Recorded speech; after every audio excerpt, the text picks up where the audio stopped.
Hey y'all, if you're new here, welcome to my channel. My name is Maudie, and today I'm going to share a few tips with you guys about how I make getting ready for holidays or any big event where you have to cook a lot of food really simple. I tried to record this video yesterday and I did record it, but unfortunately my mic went dead, so I only got about 6 minutes of recording before the mic went dead. So I'm just going to start over, and that'll also give me maybe an opportunity to kind of put my thoughts together a little bit better than they were yesterday. Now again, I don't have a mic on today. Honestly, I forgot to charge it, and so you're just going to have to listen to me the way I am. And if there's background noise, I'm just going to go ahead and apologize for that. But let's just get right into it. So my big tips for trying to make holidays less stressful when you're the main one that's doing all the cooking and preparation is just that. It's called preparing. And I prepare by doing as many things as I can ahead of time. Now I get a good old paper and pen out, and I like to sit down and physically write out what I need to do. You may prefer to just store it in your phone, or you may have some sort of software that you use to keep up with it, but I just like a pen and paper. So the first thing I do is I get out my pen and my paper and I write down everything that I know that needs to be done.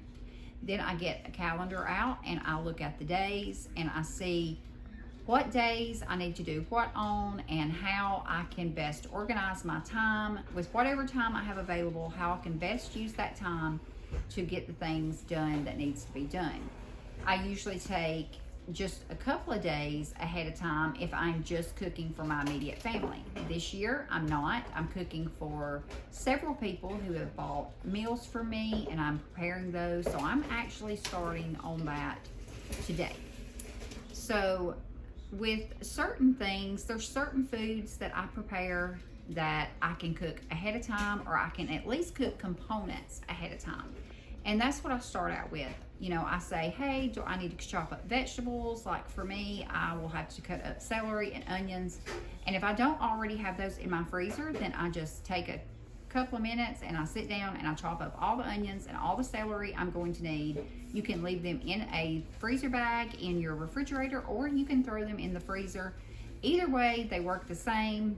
But that is a big step, and it may not sound like a big step, but it is, because that saves a good bit of time when you have a lot of other things to do. So number one, write down your things, write down everything you need to do, look at your calendar, see what you're working with, what time you have. And the next step is moving forward to actually breaking down the foods that you're going to be cooking into how can you prepare these ahead of time. How can you prepare components ahead of time? If it's a whole meal that you could prepare maybe all the way up until the point of cooking, like casseroles, you can usually prepare all those all the way up to cooking. Just don't cook them, but you can then wrap them. When you get everything ready, you can wrap them in saran wrap and several layers of that, and then several layers of aluminum foil, and you can put those in the freezer. Then the day before you're supposed to cook them, or maybe 24 hours before you're supposed to cook them, get them out of your freezer, set them in your refrigerator, and let them defrost. And then you get them out, you open them up, and you put whatever topping you need to put on there, and you can cook them as normal. That's something that I'm going to be doing this year with several things, sweet potato casserole, with squash casserole, and with some pies. I'm making pecan pie, which I will make that fresh, but my pumpkin pies, I'm going to make those tomorrow, and they're just going to go ahead and go in the freezer. And even though it's just not even a week until Thanksgiving, I'm still going to go ahead and just make these things and put them up. It will be easier on me, easier on everybody else. I won't be as stressed. I'm making cornbread, and that cornbread can be frozen, and that'll be ready for my cornbread dressing that I make. All those type of things, that really cuts down so much time.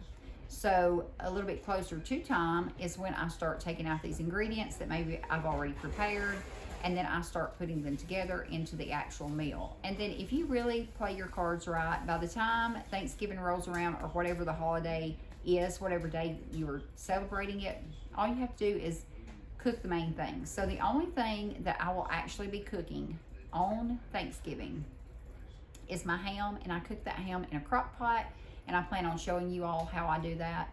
But I cook my ham in a crock pot. I will cook my dressing that day, and of course all pre-prepared. I'll have everything ready, and all I'll have to do Thanksgiving morning is get up, put all the ingredients in a bowl, mix it all together, pour it in my pan. And I do use disposables, especially for holidays like this where I have a lot of cooking. Why not help yourself out just that little bit at least? Now, if you're doing something special and you want a really pretty dish, that's completely understandable, but we don't have a dishwasher. And if we can use disposable, I am certainly going to do it, because it saves time and it saves sanity, and it just makes sense for us. But whatever you need to do, do that. And that brings me to my next point. If you can use disposable pans, utilize that. If you can use disposable plates, we always buy the really large, I think they're styrofoam, disposable, they're almost like trays, but they have different areas in them. They're kind of split in different little compartments, and they're long. That's what we use for our holidays. We're not fancy people, and we do have nice servings, like china and all, but we just don't use it. We don't use it for that. By the time it's holiday time, I'm just ready to get my stuff out, get it on the plate, get people fed, and just enjoy my time with my family.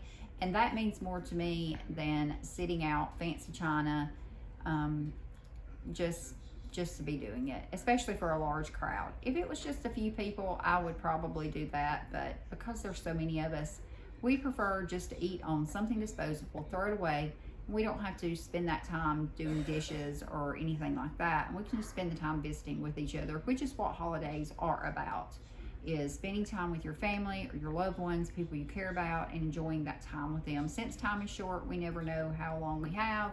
I always just want to enjoy the time that I have with my bunch. But that's really it. That's all the tips I have for you guys. Just make it simple, make it easy on yourself. Prepare in advance, do what you can, and then at the end of it, give yourself grace. It doesn't have to be perfect. No one is going to remember if your deviled eggs were perfectly twisted, the yellow was perfectly twisted in them and it was all fancy. No one's really going to remember that, but they will remember just your presence and how you act and how you are, and just the experience they have with you. And the food is going to be good, and they're going to enjoy it. Or I know at least my people do. Like, we don't even, we may get kind of stressed out, but when we're here and we're eating, that's all that counts. And that's all that we really think about. We always say, oh man, that was so good, because it is, like, it's delicious. And I'm going to be sharing my recipes with you guys, and they're not really recipes, because these are basically things my mom has passed down to me from her mom, and so they're just family meals that we have prepared all these years. And what I prepare is the same stuff my mom prepared. But I am going to take y'all along with me when I do that. I'm going to share several things over the next week that hopefully it'll be an encouragement to you guys, and maybe you'll be able to get some new ideas, maybe something different from what you normally do. But stay tuned for that. I should have another video out tomorrow, and that video will be actually, I think that video is going to be the cornbread dressing and pumpkin pies, I think, and cranberry sauce, whole berry cranberry sauce. I'm going to do a video on those three things together, and then I will show you guys in another video how I make my pecan pie and some casseroles and some other stuff.